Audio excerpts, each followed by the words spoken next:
وَلَقَدْ أَرْسَلْنَا إِلَىٰ أُمَمٍ مِّن قَبْلِكَ فَأَخَذْنَاهُم بِالْبَأْسَاءِ وَالضَّرَّاءِ لَعَلَّهُمْ يَتَضَرَّعُونَ فَلَوْلَا إِذْ جَاءَهُم بَأْسُنَا تَضَرَّعُوا وَلَٰكِن قَسَتْ قُلُوبُهُمْ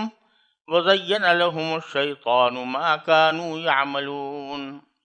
فَلَمَّا نَسُوا مَا ذُكِّرُوا بِهِ فَتَحْنَا عَلَيْهِمْ أَبْوَابَ كُلِّ شَيْءٍ حَتَّىٰ إِذَا فَرِحُوا بِمَا أُوتُوا أَخَذْنَاهُمْ بَغْتَةً فَإِذَا هُم مُّبْلِسُونَ فَقُطِعَ دَابِرُ الْقَوْمِ الَّذِينَ ظَلَمُوا وَالْحَمْدُ لِلَّهِ رَبِّ الْعَالَمِينَ قُلْ أَرَأَيْتُمْ إِنْ أَخَذَ اللَّهُ سَمْعَكُمْ وَأَبْصَارَكُمْ وَخَتَمَ عَلَىٰ قُلُوبِكُم مَّنْ إِلَٰهٌ غَيْرُ اللَّهِ يَأْتِيكُم بِهِ انظُرْ كَيْفَ نُصَرِّفُ الْآيَاتِ ثُمَّ هُمْ يَصْدِفُونَ قُلْ أَرَأَيْتَكُمْ إِنْ أَتَاكُمْ عَذَابُ اللَّهِ بَغْتَةً أَوْ جَهْرَةً هَلْ يُهْلَكُ إِلَّا الْقَوْمُ الظَّالِمُونَ وَمَا نُرْسِلُ الْمُرْسَلِينَ إِلَّا مُبَشِّرِينَ وَمُنذِرِينَ فَمَنْ آمَنَ وَأَصْلَحَ فَلَا خَوْفٌ عَلَيْهِمْ وَلَا هُمْ يَحْزَنُونَ وَالَّذِينَ كَذَّبُوا بِآيَاتِنَا سَيَمَسُّهُمُ الْعَذَابُ بِمَا كَانُوا يَفْسُقُونَ۔ یہ سورہ انعام کی آیات ہیں، آیت نمبر 42 سے لے کر 49 تک یہ آیتیں تلاوت کی گئی ہیں۔ ان کا خلاصہ یہ ہے کہ پیچھے اس بات کا ذکر آ رہا ہے کہ مشرکین مکہ بڑے سینے تان تان کر یہ دعوے کیا کرتے تھے کہ آپ ہمیں جس عذاب سے ڈرا رہے ہیں لے آئیں وہ ہمارے پاس، اور جس قیامت سے ڈرا رہے ہیں وہ قیامت لے آئیں تو ہم جان لیں گے کہ ہاں آپ سچے ہیں۔ تو اللہ تبارک و تعالی نے پہلے بھی اس کا یہ جواب دیا ہے کہ اگر بالفرض تمہارا یہ مطالبہ پورا کر دیا جائے کہ تم پر عذاب نازل ہو جائے تو تم بچو گے کہاں کہ اس کے بعد پھر تم ایمان لا سکو۔ یہ جو تم شرط لگا رہے ہو کہ عذاب دکھا دیں تو پھر ہم ایمان لے آئیں گے، تو عذاب اگر آ گیا تو تم رہو گے کہاں کہ جس کے نتیجے میں تمہیں ایمان کا موقع ملے۔ اللہ تعالیٰ فرماتے ہیں کہ ایک عذاب ہوتا ہے سزا کا اور ایک عذاب ہوتا ہے تنبیہ کا۔ سزا کا جو عذاب ہوتا ہے وہ پھر اس کے بعد پھر کوئی گنجائش باقی نہیں رہتی، انسان تباہ ہو جاتا ہے، ہلاک ہو جاتا ہے، اور اس کے پاس کوئی اس بات کا موقع نہیں رہتا کہ انسان اپنے حالت کو درست کر سکے۔ لیکن ایک عذاب ایسا ہے جو تنبیہ کے لیے دیا جاتا ہے۔ وہ چھوٹی چھوٹی مصیبتیں ہوتی ہیں جو اللہ تبارک و تعالیٰ کی طرف سے آتی ہیں، چھوٹی چھوٹی تکلیفیں ہیں جو اللہ تعالیٰ کی طرف سے آتی ہیں۔ ان کا مقصد بے شک یہ ہوتا ہے کہ انسان اس عذاب کو دیکھ کر اپنی حالت کی اصلاح کر لے، اور اس کے نتیجے میں جو لوگ متنبہ ہو جاتے ہیں، اپنے حالات کی اصلاح کر لیتے ہیں، تو اللہ تبارک و تعالیٰ ان کو اعلیٰ درجات عطا فرماتے ہیں، اور جو لوگ اس کے باوجود اپنی گمراہی میں اڑے رہتے ہیں اور اپنی اصلاح نہیں کرتے تو پھر بسا اوقات اللہ تبارک و تعالیٰ ان کو ڈھیل دیتا ہے، اور ڈھیل دینے کا معنی یہ ہے کہ پھر ان کے اوپر خوشحالی آتی ہے، وہ بڑے خوشیوں کے اندر مگن ہوتے ہیں، اور اس کے نتیجے میں وہ یہ بھول جاتے ہیں کہ ہمارے اوپر کوئی تنبیہ آئی تھی اور ہمیں چاہیے تھا کہ اپنی اصلاح کر لیتے۔ تو اللہ تبارک و تعالیٰ پھر ان کو ایک دم کسی عذاب میں پکڑ لیتے ہیں اور اس کے نتیجے میں ان کی جڑ ہی کٹ جاتی ہے۔ تو اللہ تبارک و تعالیٰ فرما رہے ہیں کہ یہی ہماری سنت رہی ہے پچھلے انبیاء کرام اور پچھلی ملتوں کے بارے میں بھی۔ اب ان آیات کا ترجمہ اس روشنی میں پیش کرتا ہوں۔ فرمایا کہ اور اے پیغمبر، تم سے پہلے ہم نے بہت سی قوموں کے پاس پیغمبر بھیجے، پھر ہم نے ان کی نافرمانی کی بنا پر انہیں سختیوں اور تکلیفوں میں گرفتار کیا تاکہ وہ عجز و نیاز کا شیوہ اپنائیں۔ پھر ایسا کیوں نہ ہوا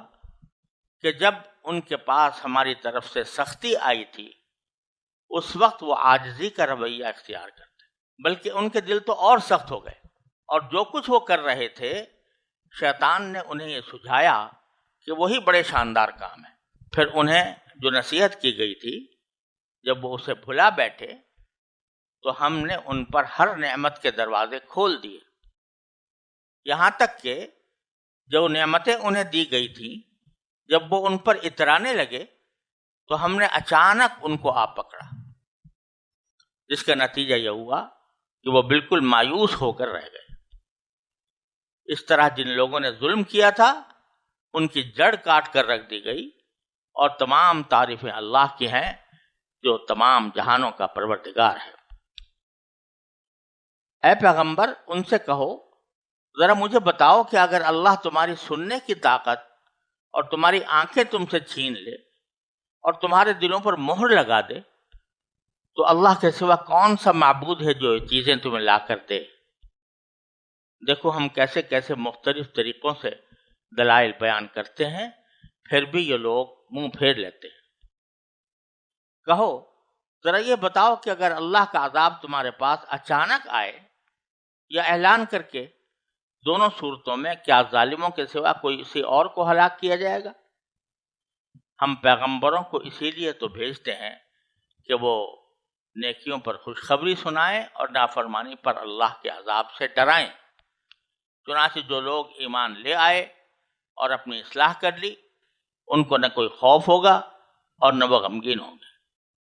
اور جن لوگوں نے ہماری آیتوں کو جھٹلایا ان کو عذاب پہنچ کر رہے گا کیونکہ وہ نافرمانی کے عادی تھے۔ اس میں اللہ تبارک و تعالیٰ نے اپنی سنت بیان فرمائی ہے پچھلے انبیاء کرام اور پچھلی امتوں کے بارے میں۔ وہ یہی جیسا کہ میں نے ابھی خلاصے میں عرض کیا کہ انہیں شروع میں تنبیہ کی جاتی ہے کچھ سختیاں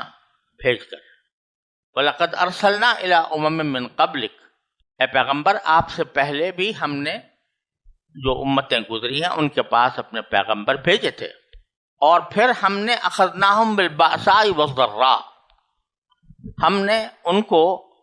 گرفت میں لے لیا سختی اور تکلیف کے ساتھ،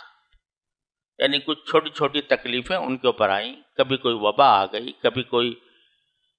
اور دشمن چڑھایا، کبھی کوئی اور زلزلہ آ گیا وغیرہ۔ تو یہ جو مصیبتیں بھیجی گئیں وہ اس لیے لعلہم یتضرعون، تاکہ وہ گڑ گڑائیں۔ یتضرعون تضرع سے نکلا ہے جس کے معنی ہوتے ہیں گڑ گڑانا اور فریاد کرنا،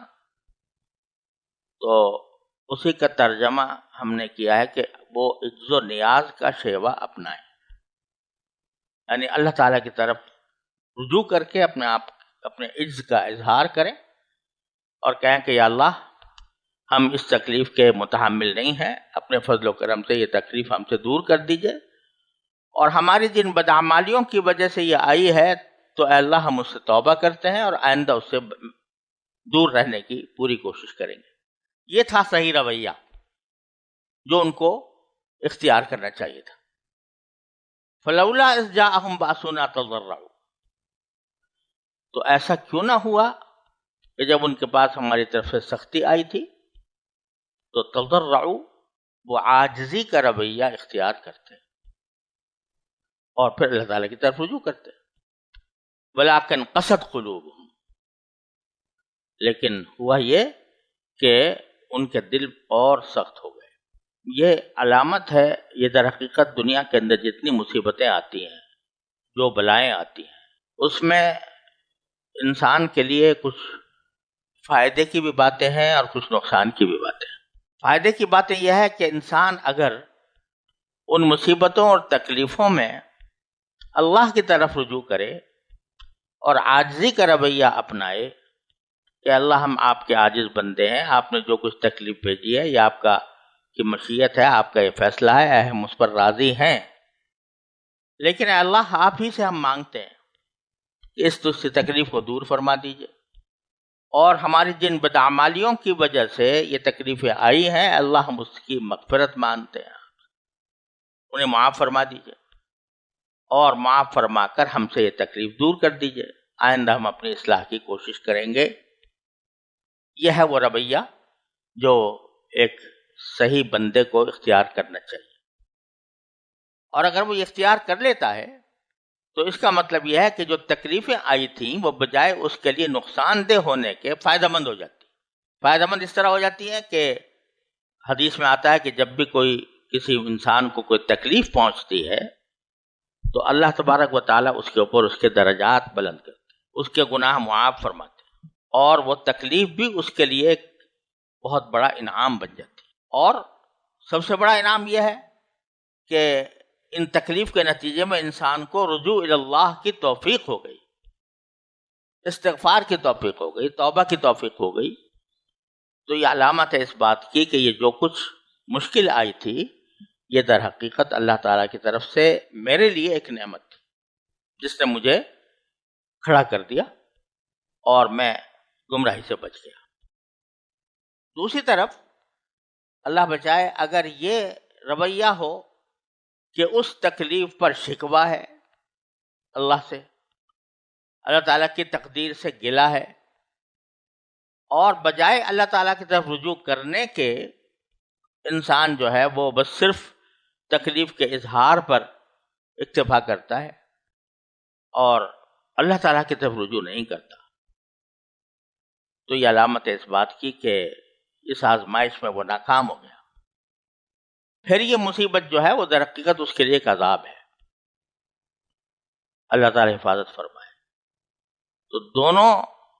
رویے اللہ تعالیٰ نے یہاں پر بیان فرمائے کہ اگر کوئی تکلیف آئی ہے تو تضرعوا،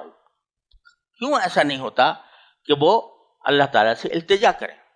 اللہ تعالیٰ کی طرف رجوع کریں۔ لیکن جو لوگ ایسا نہیں کرتے وہ کیا ہوتا ہے کہ لیکن قسد قلوب، دل سخت ہو جاتے ہیں۔ دل سخت ہونے کے معنی یہ کہ وہ اپنی بدعمالیوں پر مسلسل کاربند رہتے ہیں، کسی گناہ سے توبہ نہیں کرتے، کسی گناہ کو چھوڑتے نہیں، جس طرح پہلے حرام خوری کر رہے تھے اب بھی کرتے ہیں، جس طرح پہلے اللہ کو ناراض کر رہے تھے اب بھی کرتے ہیں۔ وَزَيَّنَ لَهُمُ الشَّيْطَانُ مَا كَانُوا يَعْمَلُونَ، اور شیطان ان کے نگاہوں میں ان کے اعمال کو مزین کر کے خوبصورت بنا کر پیش کرتا ہے، یعنی یہ سجھا دیتا ہے کہ جو تم کر رہے ہو وہی بڑے شاندار کام ہے، وہی کرتے رہو۔ اگر پہلے تم دوسروں کے حقوق پر ڈاکہ ڈالتے تھے اب بھی ڈالو، پہلے اگر تم نمازیں چھوڑے ہوئے تھے اب بھی چھوڑے رکھو، تم اگر شراب پی رہے تو پیتے رہو، تم اگر یعنی فحاشی مبتلا تھے وہ کام کرتے رہو۔ یہ ان کے دل کو سجا دیتا ہے شیطان، تو اس وقت بڑا خراب انجام ہوتا ہے۔ کیا کہ فلما نسوا ما ذکروا بہ، تو جب یہ لوگ اس بات کو بھول جاتے ہیں جس کے ذریعے ان کو نصیحت کی گئی تھی، یعنی یہ جو تکلیفیں آئی تھیں یہ نصیحت کرنے کے لیے آئی تھیں کہ تم اپنے حالات کو درست کر لو، تو جب وہ اس کو بھول جاتے ہیں فتحنا علیہم ابواب کل شیء، تو ہم ان پر ہر نعمت کے دروازے کھول دیتے ہیں، پھر خوب خوشحالی آتی ہے، بڑے مزے کرتے ہیں، عیش کرتے ہیں، حتی اذا فرحوا بما اوتوا، یہاں تک کہ جب نعمتیں جو ان کو دی گئی تھیں اس پر وہ اترانے لگتے کہ دیکھو ہمیں تو یہ کچھ نعمتیں مل گئی، اور اس خوشحالی کو، اس عیش و عشرت کو جو ان کو حاصل ہوئی ہے اس کے اوپر دوسروں کے مقابلے میں اتراتے ہیں اور کہتے ہیں کہ دیکھو وہ مصیبت جو تھی وہ گزر گئی اور اب تو ہم بڑے خوشحال ہیں،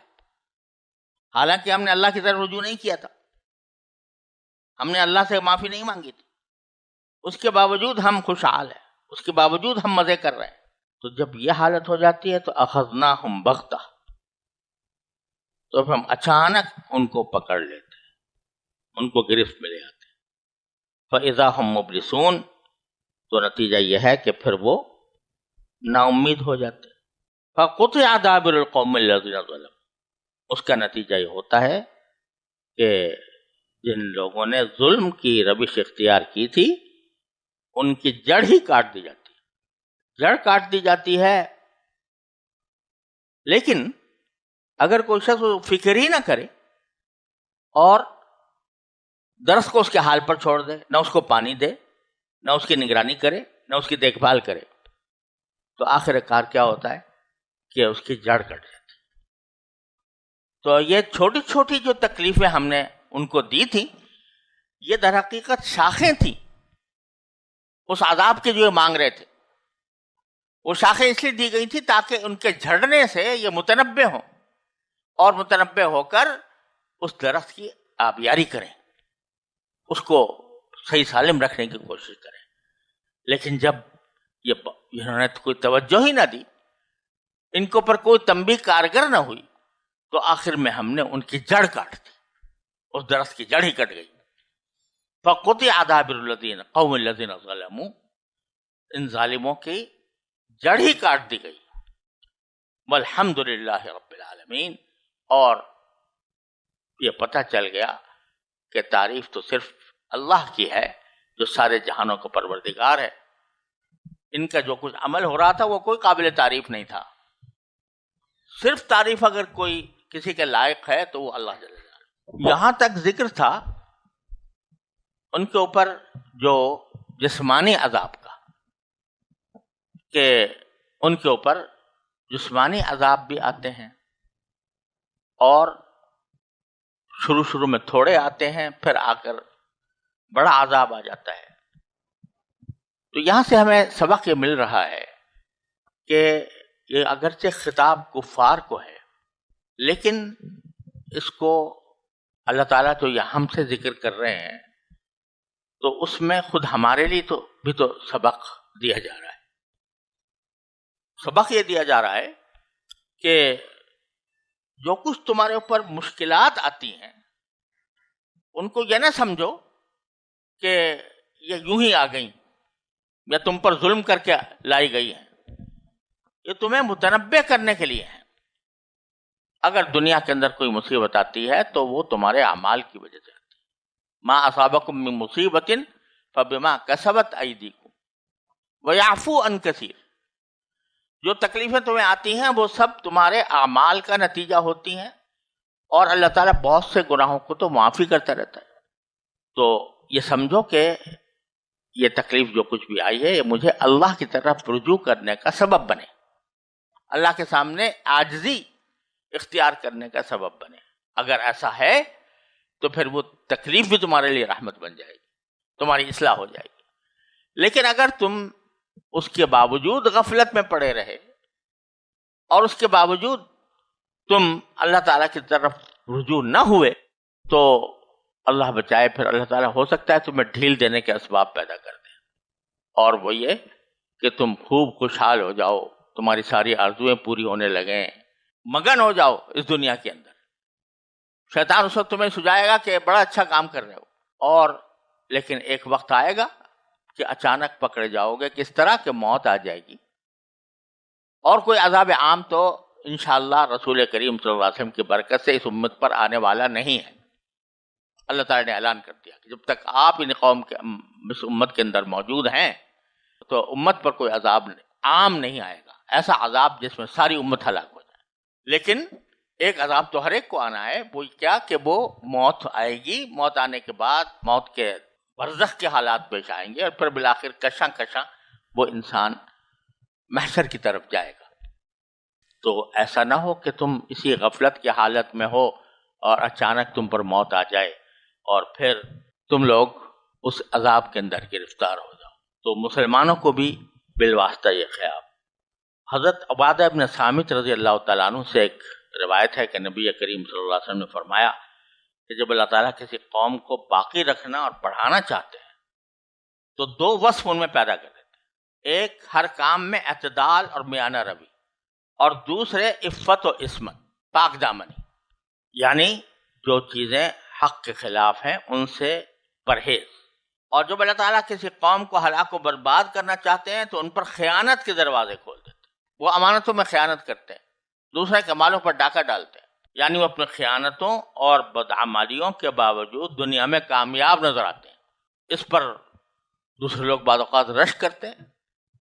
لیکن حقیقت میں وہ بہت بڑی خطرناک چیز ہوتی ہے، یعنی اللہ تعالیٰ کی طرف سے ڈھیل، اور پھر اچانک ان کو پکڑ لیا جاتا ہے. تو اگرچہ یہاں خطاب کافروں کو ہو رہا ہے، لیکن اس کے ساتھ ہی ہم مسلمانوں کے لیے بھی ایک بہت بڑی تنبیہ کا اللہ تبارک و تعالیٰ نے اس میں خطاب فرمایا ہے. اللہ تعالیٰ ہم سب کو اس کو سمجھنے کی توفیق عطا فرمائے. تو یہ ذکر تھا جسمانی عذاب کا. اب آگے اللہ تعالیٰ فرماتے ہیں کہ جس طرح ہم جسمانی عذاب دینے کے پر قادر ہیں، اسی طرح ایک روحانی عذاب بھی دے سکتے ہیں. وہ کیا؟ کہ تمہاری سننے کی صلاحیت، تمہارے دیکھنے کی صلاحیت ختم ہو جائے اور تمہارے دلوں پر مہر لگ جائے. یعنی بعض اوقات اللہ تبارک و تعالیٰ بدعمالیوں کے نتیجے میں ایسا کرتے ہیں کہ حق بات سننے کی صلاحیت ہی کھو بیٹھتا ہے انسان، اور صاف سیدھی چیز کو دیکھنے کی صلاحیت سے محروم ہو جاتا ہے، جس کا مطلب یہ ہے کہ دل پر مہر لگ جاتی ہے. جب کوئی شخص مسلسل ضد اور ہٹ دھرمی کا رویہ اختیار کیے رہتا ہے، بدعملی بھی کرتا ہے، اس کو بدعملی بھی نہیں سمجھتا، چوری بھی کرتا ہے اور سینہ زوری بھی کرتا ہے، گناہ بھی کرتا ہے اور اس کو گناہ ماننے سے انکار بھی کرتا ہے، جب یہ اس کا رویہ حد سے گزر جاتا ہے تو ایک مرحلہ آتا ہے جب اللہ تعالیٰ اس کے دیکھنے سننے کی صلاحیت، دیکھنے سننے کی صلاحیت یہ نہیں کہ اس کو گونگا یا بہرا بنا دیا جائے یا اندھا بنا دیا جائے، بلکہ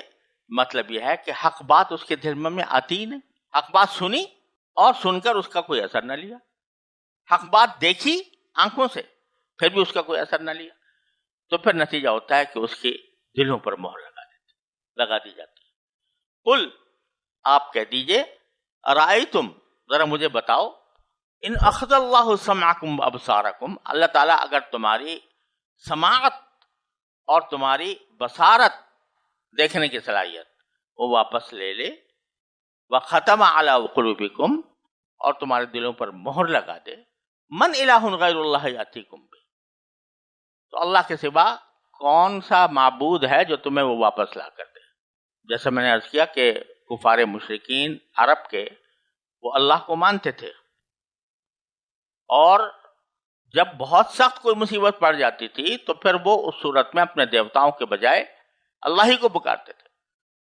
تو فرماتے ہیں کہ اگر اس طرح ہو جائے کہ تمہاری سننے کی صلاحیت ختم ہو جائے، دیکھنے کی ہو جائے، چاہے ظاہری طور پر ایسا ہو جائے یا باطنی طور پر ایسا ہو جائے، تو کون ہے اللہ تعالیٰ کے سوا جو تمہیں لے کر آئے؟ تو دیکھو، ہم تمہیں ہر طرح کی مختلف طریقوں سے تمہیں بات سمجھانے کی کوشش کر رہے ہیں اور دلائل پیش کر رہے ہیں. انظر کیف نصرف الآیات، دیکھو ہم کس طرح طرح سے ان کے سامنے نشانیاں لاتے ہیں. ثم ہم یصدفون، اس کے بعد بھی یہ لوگ اعراض کر لیتے، یعنی منہ پھیر لیتے. قل ارأیتکم ان اتاکم عذاب اللہ بغتۃ او جہرۃ هل یہلک الا القوم الظالمون، ان سے کہیے ذرا مجھے بتاؤ کہ اگر اللہ کا عذاب آ جائے، اچانک آئے، او جہرۃ یا علی الاعلان آئے، تو هل یہلک الا القوم الظالمون، ہلاک کون ہوں گے؟ ظالم لوگ، یعنی تم لوگ. تم یہ کہتے ہو عذاب آ جائے گا تو ہم اصلاح کر لیں گے اپنی. ارے بھائی، اس عذاب آئے گا تو ہلاک کون ہوگا؟ تم ہی ظالم لوگ ہوگے. تو ہم در حقیقت اپنے پیغمبر جو بھیجتے ہیں وہ اسی لیے بھیجتے ہیں کہ لوگوں کو یہ بتائیں کہ جو تھوڑی تھوڑی تکلیفیں تمہارے پر آ رہی ہیں یہ ایک اللہ تعالیٰ کی طرف سے تعزیانہ ہے. تو وہ تمہیں خوشخبری سناتے ہیں کہ اگر تم اس تعزیانے کو سمجھ لو گے اور اپنی اصلاح کر لو گے تو تمہارے لیے جنت کے دروازے کھلے ہیں، اور اگر نہیں سنو گے تو تمہارے لیے جہنم اور عذاب ہے. تو ما نرسل المرسلین الا مبشرین ومنذرین، ہم رسولوں کو اسی لیے بھیجتے ہیں کہ وہ خوشخبری سنانے والے ہوتے ہیں. کہا کہ خوشخبری کہ اگر اللہ کی طرف رجوع کرو گے تو تمہیں جنت ملے گی، جنت کی نعمتیں حاصل ہوں گی. ومنذرین، اور ڈرانے والے ہوتے ہیں، آگاہ کرنے والے ہوتے ہیں کہ اگر تم نہ سدھارا، تم نے اپنے آپ کو نہ سدھارا تو پھر تمہارے لیے عذاب جہنم ہے۔ فمن آمن و اصلح، چنانچہ اس کا اندازہ بتا دیا کہ یہ ان کے خوشخبری سنانے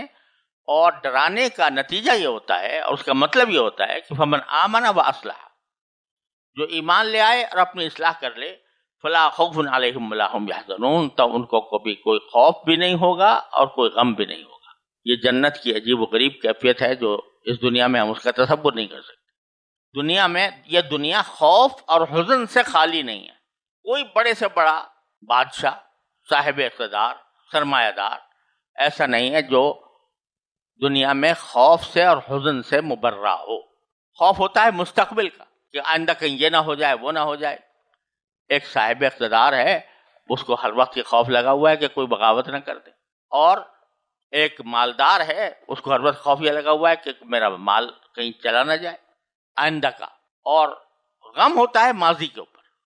کہ ماضی میں یہ واقعہ ہو گیا، ہائے افسوس میں اس مشکل میں مبتلا ہو گیا۔ تو ہر وقت انسان ان دو حالتوں میں رہتا ہے، ایک خوف ہے، ایک حزن ہے۔ اچھے سے اچھی لذت بھی انسان کو حاصل ہو رہی ہو تو بھی اس کو خطرہ ہوتا ہے کہ کہیں یہ لذت ختم نہ ہو جائے۔ کھانا کھا رہا ہے، مزہ آ رہا ہے، لطف آ رہا ہے، لیکن ایک خوف دھڑکا لگا ہوا ہے کہ زیادہ کھاؤں گا تو پیٹ خراب ہو جائے گا، ایک خوف ہے۔ اور حزن ہوتا ہے ماضی کے اوپر، صدمہ ہوتا ہے ماضی کا، ماضی میں کوئی واقعہ پیش آ گیا، اس کی تکلیف ہے، اس کا غم ہے، اور وہ غم کھایا جا رہا ہے انسان کو۔ لیکن آخرت میں، جنت میں، اللہ تعالیٰ ان دونوں چیزوں سے انسان کو مبرہ کرتے ہیں، نہ آئندہ کا خوف نہ ماضی کا غم۔ اس کیفیت کا ہم یہاں تصور ہی نہیں کر سکتے کہ جس میں نہ خوف ہو نہ حزن ہو۔ اس سے بڑی نعمت اور کوئی ہو نہیں سکتی۔ تو اللہ تبارک و تعالیٰ فرماتے ہیں ان کے اوپر نہ خوف ہوگا نہ وہ اس کی صدمے کا شکار ہوں گے۔ والذین کفروا بآیاتنا والذین کذبوا بآیاتنا، جن لوگوں نے ہماری آیتوں کو جھٹلایا ہے، یمسہم العذاب، ان کو عذاب آ کر پکڑ لے گا، بما کانوا یفسقون، کیونکہ وہ نافرمانی کے عادی تھے۔ تو اس وقت میں جو پیغمبروں نے خوشخبری دی تھی اور جس چیز سے ڈرایا تھا، دونوں چیزیں سامنے آ جائیں گی۔ نیک لوگوں کے لیے جنت جس میں نہ خوف ہے نہ حزن ہے، اور کافروں کے لیے عذاب